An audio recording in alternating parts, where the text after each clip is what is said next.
الصبح بدا من طلعته۔ حضرت خدیجۃ الکبریٰ رضی اللہ تعالیٰ عنہ فرماتی ہیں کہ بڑا پیار کیا نبی پاک علیہ السلام نے حضرت فاطمہ سے، چھوٹی تھی نا۔ ادھر حضرت عائشہ صدیقہ کہتی ہیں کہ نبی پاک نے بڑی محبت فرمائی۔ مشکات میں حدیث ہے، کسی نے حضرت فاطمہ الزہرا حضرت عائشہ صدیقہ سے پوچھا، سچے باپ کی سچی بیٹی، صدیق کی بیٹی صدیقہ، کسی نے پوچھا کہ عائشہ حضور علیہ السلام کو سب سے زیادہ محبت کس سے تھی؟ تو حضرت عائشہ فرمانے لگی پوچھنے والی بات ہی کوئی نہیں، حضور سب سے زیادہ سیدہ فاطمہ سے پیار کرتے تھے۔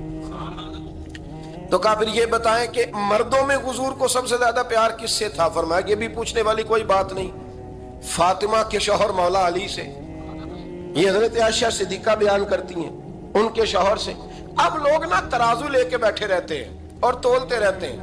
پیر سید فیض الحسن شاہ صاحب آلو مہاروی رحمت اللہ علیہ، ان کے پاس بھی ایک بندہ چلا گیا تو اس نے کہا جی بتائیں حضرت عائشہ افضل ہے کہ حضرت فاطمہ؟ تو آپ فرمانے لگے تجھے یہ سوال ہی نہیں کرنا چاہیے تھا، اس لیے کہ تیرے اور میرے پاس کوئی ترازو موجود ہے۔ اس نے کہا جی نہیں آپ بتائیں، بتانا پڑے گا۔ آپ فرمانے لگے نہیں بتاتا، کہنے لگا نہیں بتائیں، فرمانے لگے چل میں ایک بات بتا دیتا ہوں، فیصلہ گھر جا کے کر لینا۔ اس نے کہا بتائیں۔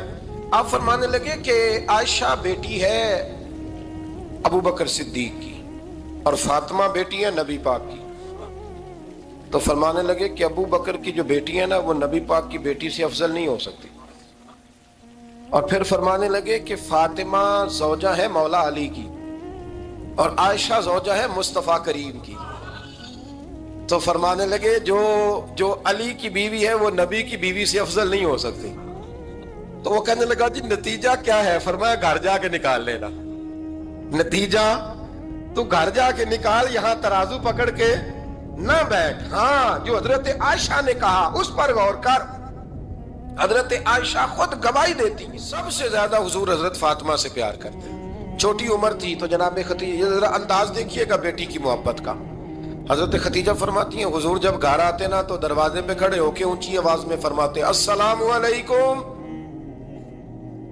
کہتے ہیں حضور نہ سلام لیتے، میں جواب دیتی اپنے گھر حضور آئے ہیں پر نبی پاک دروازے پہ ہی کھڑے ہیں۔ فرماتی ہیں کھڑے رہتے حضور، میں پھر تھوڑا ہنستی اور پھر میں کہتی فاطمہ سنتی ہو؟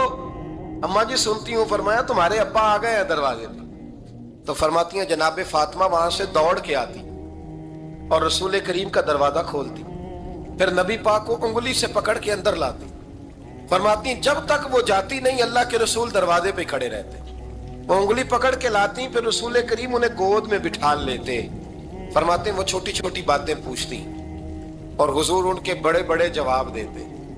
وہ چھوٹی چھوٹی باتیں، بچپن کی ایک بات لکھی ہے ہمارے محدثین نے، ایک دن چھوٹی عمر میں، بالکل چھوٹی عمر میں حضرت فاطمہ نے پوچھا یا رسول اللہ میں اپنے رب کو کب دیکھوں گی؟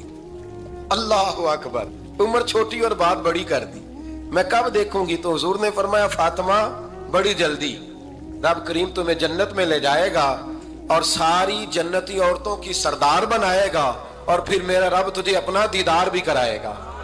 تو جناب فاطمہ الزہرا رضی اللہ تعالیٰ عنہ چھوٹی چھوٹی باتیں کرتی ہیں۔ حضرت خدیجہ کہتی ہیں جب چلی جاتے نا حضور تو میں پھر بلاتی، میں کہتی ادھر آنا فاطمہ، کیا باتیں کر رہی تھی اپنے ابا سے؟ تو کہتی پھر وہ مجھے بتاتی بھی اور راضی بھی ہوتی۔ یہ سلسلہ آخر تک چلا، یہ حضرت فاطمہ سے راز کی باتیں کرنا حضور کا آخر تک چلا۔ بخاری مسلم میں حدیث، وہاں راوی حضرت خدیجہ ہے، یہاں راوی حضرت عائشہ صدیقہ ہے۔ جناب عائشہ صدیقہ کہتی ہیں حضور کے وصال ظاہری سے کچھ دن پہلے خود نبی کریم علیہ السلام نے حضرت فاطمہ الزہرا کو بلایا، اور جب وہ آئیں تو کہتی ہیں ان کو میں نے آتے دیکھا تو میں نے پھر حضور کو ان کے استقبال کے لیے کھڑے ہوتے بھی دیکھا، پھر حضور نے ان کا ماتھا چوما، جہاں بیٹھے تھے وہاں بٹھایا، پہلو میں بیٹھ گئے اور فرماتی ہیں پھر باپ بیٹی باتیں کرنے لگے۔ میں کوئی چیز بنا رہی تھی تو جناب عائشہ کہتی ہے میں نے دیکھا کہ حضور نے ان کے کان میں کوئی بات کہی تو جناب فاطمہ رونے لگ گئی۔ پھر حضور نے کان میں کچھ کہا تو وہ مسکرانے لگی۔ کہتی ہے حضور وہ بات کر کے تشریف لے گئے، فاطمہ بھی بیٹھی تھی، میں آئی، میں نے آ کے کہا کہ فاطمہ بتاؤ، نبی کریم